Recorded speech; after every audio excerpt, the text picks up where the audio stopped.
Yo, what's the dealio, man? Listen, you already know I got a straight banger for you today, all right? So in this video, what we're gonna talk about is how much does winning cost and also how the market is liquidating accounts. All right. So we're gonna get right into it, y'all. I don't wanna waste y'all time. What I will say is if you guys rocking with this YouTube channel, please do me a favor and like this video. Also subscribe to the channel. Okay.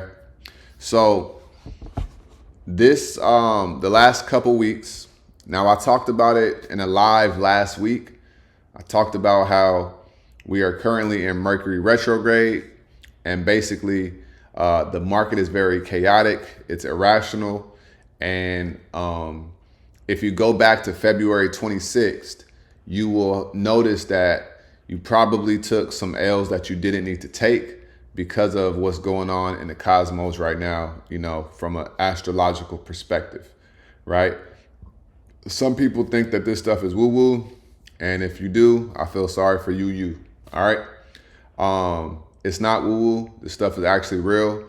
It does play a factor in what's going on. And, just so you guys know, billionaires, they have astrologers on their team because they respect the stars and the planets that much. Okay. So if you're one of those people that you think that astrology is BS and it doesn't have an impact on the stock market, I highly encourage you to go do some research for yourself, right? Some deep research.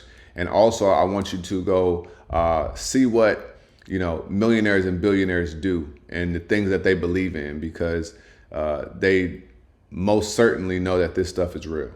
Okay. So because they can't control it necessarily, they're going to learn how to work with it. And that's what we have to do. We have to learn how to work with it. All right.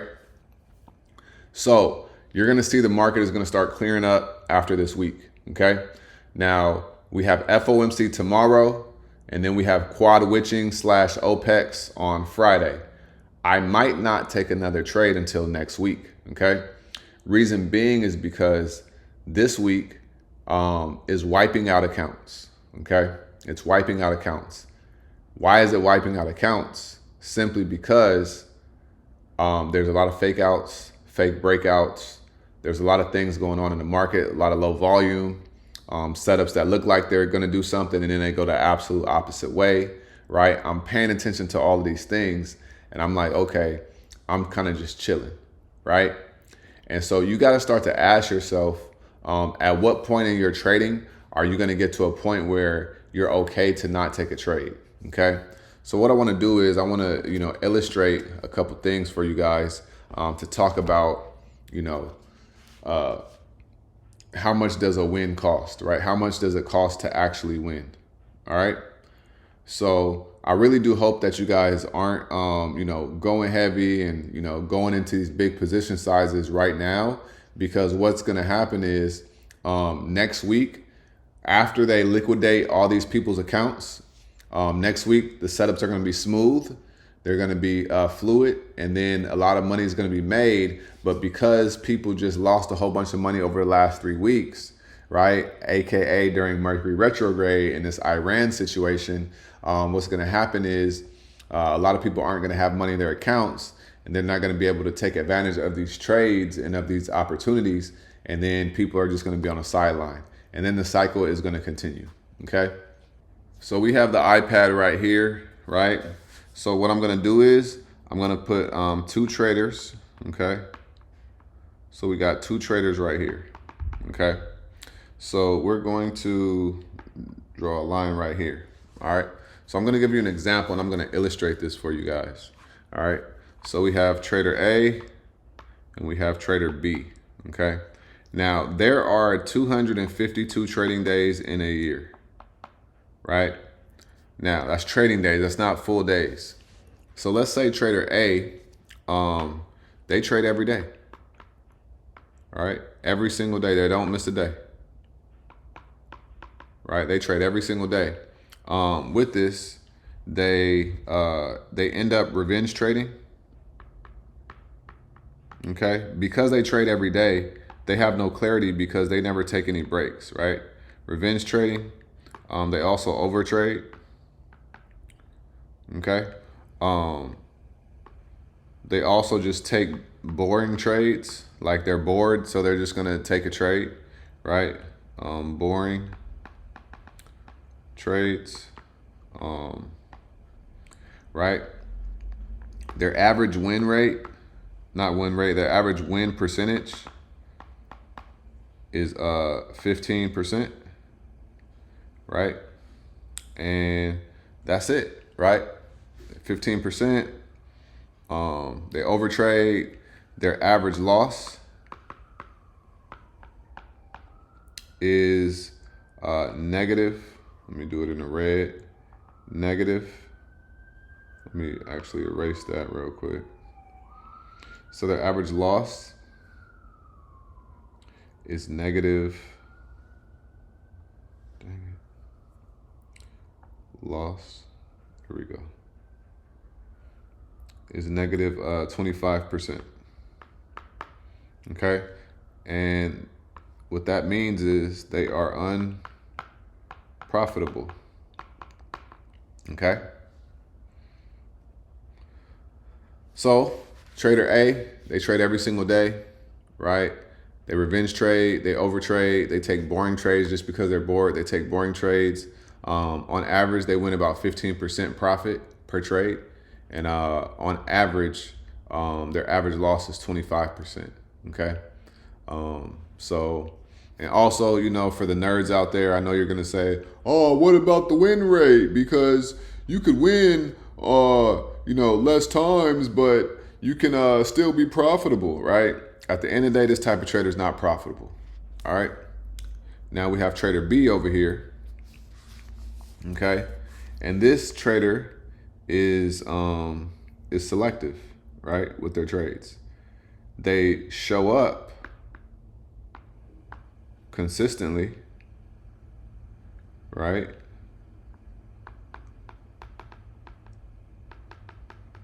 But they may take a trade, they may not. Okay? So they selectively trade. Okay?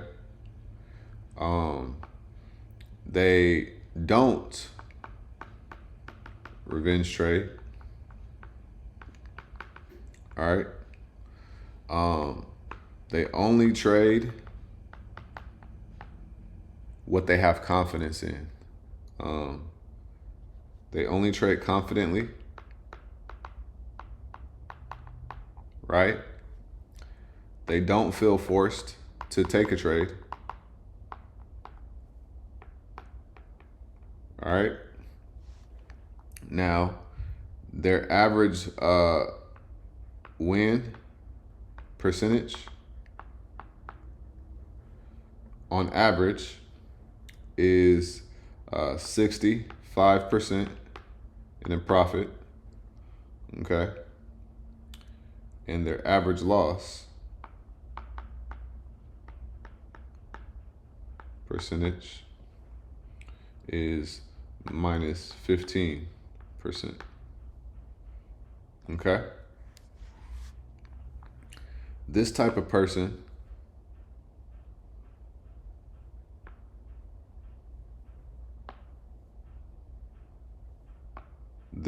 person right here is actually going to be profitable, right? This is basically the difference between the two. There are other differences, but I wanted to illustrate this because not just today, but the last couple weeks has been very interesting.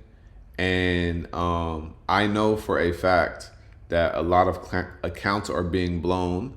I know for a fact that people are not happy with the profits that they are getting. Everybody wants more. They want more. They're very financially gluttonous. Okay. And so what this is doing is the market makers are liquidating accounts on an everyday basis.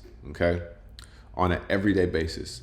And so if you aren't fully convicted and confident in trading, then you need to learn how to maybe not take a trade, let the dust settle, okay? Because what happens is you continue to force these setups, you continue to force these trades, and then you end up losing money to the point where you have no money. And you got into trading because you wanted to make money from the beginning, but you don't know how to protect your capital, okay? You have to learn how to protect your capital, y'all, right? You have to learn how to say, this is not what I like to see, and it's okay, right? I want you to think, if you played baseball, right, and you were at bat, would you sit here and swing at every single pitch that is thrown to you? No, you wouldn't, right? You would not swing at every pitch that's thrown to you. You do not have to swing at every pitch that is thrown to you. And that's what I want you guys to understand, right? Because when you really start to look at it, because options, you can make a absorbent amount of money, a ridiculous amount of money. I need you to understand how this game works, right? So let's say you have 252 days of trading throughout the year. 252 trading days. Okay. Now, do you think every single trading day is going to be the day where you change your life? No, that's not how this works, right? So out of the 252 trading days, you may have about 40 of those trading days are like, these are life-changing days right here, right? These are life-changing days right here, okay? And then you might have another, let's say 42 of these days, just for number's sake, right? So 42 of these days, life-changing days. Then you got another 50 days, right? Where like, these are pretty good days in the market. Pretty good days, whether it's the upside or downside, right? Pretty good days, okay? And then we got another 50 days. They're decent, right? Decent, good days in the market. Some okay price action, right? And then you have, these other days where we have another 50 days where it's kind of just like whatever days, right? You may catch a move, you may not, right? And then you have the other 50 days. These are just days where you shouldn't have traded, right? Shouldn't have traded. This is usually like what it looks like, right? You don't have to trade every day. There are some people that only trade 2 days a week, because once you understand how leverage works, you can still go make 6 figures trading 3 days a week. You don't have to trade every single day, right? You don't have to trade every single day. You don't have to force a setup every single day. You can come in the market and observe, right? I'm not telling you what to do, but this is a way that you can look at it. Every single day is not going to be that day that changes your life in the stock market. Some days you're going to have to play defense. Some days you're going to have to manage, right? Some days you're going to have to look for setups.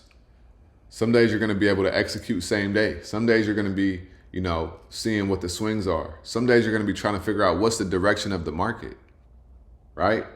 But if you think that every single day is one of those days in the stock market that's going to change your life, you're sadly mistaken. So the skill set is learning what day fits into which category of these right here. Once you learn what day fits into these categories, this is when you become dangerous in the stock market, right? This is when you become dangerous in the stock market. Reason being is because you'll be able to recognize a good day from a pretty good day, from a whatever day to a shouldn't have traded day, right? So then you're going to go from, always having these red days in the market to the red days just being days where you never traded. And if you have days where you never traded, those are most likely days where it would have been a red day, right? So you want to go from having all these red days to making those days non-trade days. But you only get to that point when you learn how to make those days happen and you learn how to recognize what those days are, right? So let that be a mindset shift, okay? You want to look at your P&L and look at how many red days you had. What if you just didn't trade on the days that you had red days? And then you kept the green days the same. You would be way more profitable, right? So those, you can look at it as those are days where I shouldn't have traded. You see how simple this could really be? You have to learn how to stop yourself from making all these mistakes that shouldn't have happened because you shouldn't have even taken trades because you were probably trying to force trades on that day anyway. Okay? So the market makers are liquidating accounts, and it's imperative that you aren't a victim of it, but you're able to see what's happening, and then you allow yourself to come in when the dust settles and when the market is a little bit easier. And things are, we have an interest rate decision, quad witching is over and stuff like that. The chaos is done, then we're good to go. All right. So I hope that this video helps you guys out. Like I always say, make sure you get up out your head, go get into this world because your head is a dangerous place to live. All right. And also remember, y'all, the more you study, the less you worry. All right. Y'all have a great day. I'm going to see y'all on tonight's live. All of y'all stay smooth, man. Peace.